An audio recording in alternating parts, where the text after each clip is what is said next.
Hey folks, this is Vint with Dad's Gaming Addiction, and today we're going to quickly check out Mage Food Truck. This is a game that's coming to Steam on September 24th, 2025. There is a demo, so if you like what you see, you can check out the game before you buy it. Now, I'm playing this roughly 2 or 3 days prior, so, what you see for the most part is what you get. There are 3, tutorial stages, and then there's 2 regular stages. The tutorial stages are smaller in length. Everything here is turn-based, and you've got so many turns in a particular scenario, and you're just really shooting for a high score. Now, some of you may be familiar with Space Food Truck, and this is the same developer that has made that. I really enjoyed Space Food Truck. You had 4 crew members in your Space Food Truck, and each one of them had their own deck, and you were trying to deliver food to different places before events destroyed your little food truck. In this game, it's different. You've only got 1 deck. You do have 4 characters, but you only have the 1 deck that you're managing. So the game has been simplified quite a bit. And like I said, your main goal here is just to do as well as possible within the time limit that you're given. And typically during a turn, what you're going to do, and what the footage that you're seeing here is like first scenario stuff. It's super simple. It gets a lot harder later on in the entree scenarios. But anyway, what you're going to do is typically you get some kind of event that pops up, and you can spend your magic points in order to alleviate that bad event or whatever the case may be.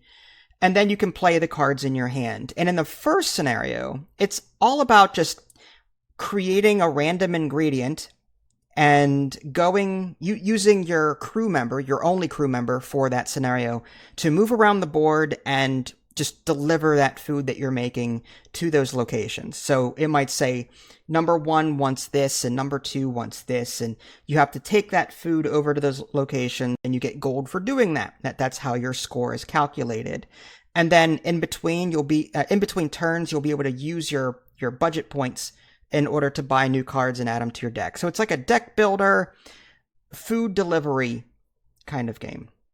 Now again, keep in mind this is like starter scenario, so you don't have all of the crew members, you don't have like a level up system yet. All of that stuff comes later on, and the 3 scenarios will ease you into all of that to prepare you for the 2 entree scenarios. So I'm kind of happy about that aspect of it. I'm glad that it's more of a high score thing as opposed to just the game destroying you. As much as I liked Food Truck, it became too difficult for me, and it was just too hard. There were no difficulty settings, so I stopped playing it. It frustrated me. So I'm glad the game is a bit more lax and just focuses on a high score. Now, the scenario that you're looking at now, that's the first entree scenario. This is where all 4 of the different crew members are introduced. You've got a traveler, you've got a mage, you've got a cook, you've got a bard, and the cards that you get, they each do some kind of special thing. And if you choose a particular hero, you can do any hero action, but if you pick the hero that is on the card, you get a bonus magic point thing to spend for that ability, which is kind of cool. So even though you play the cook card, you can instead play the bard's ability, but at a regular effect as opposed to a bonus effect that you would get for playing a cook. So what you're going to be doing here is a bit more complicated. You're going to be combining ingredients, there are, let's say, 2 or 3 ingredients that you'll need to make this one dish. So number 1 might need 2 ingredients to make this dish, and your chef has to cook it. And then the number 2 delivery needs 4 ingredients, and you'll be buying these from the shop in between turns as well. And again, you're on a time limit here. You only have so many turns to make this happen. Now, what's cool, and this is the part I like, your bard can give experience to your crew members or your crew in order to level them up, and you get new cards, more gold. I like that aspect of it.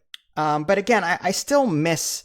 I really liked, and I keep going back to this, I really liked Space Food Truck. I liked everything about it. I liked the defending my truck and managing and the maintenance. I just thought it was too punishing. If there was an easy mode for that, I would keep playing it to this day.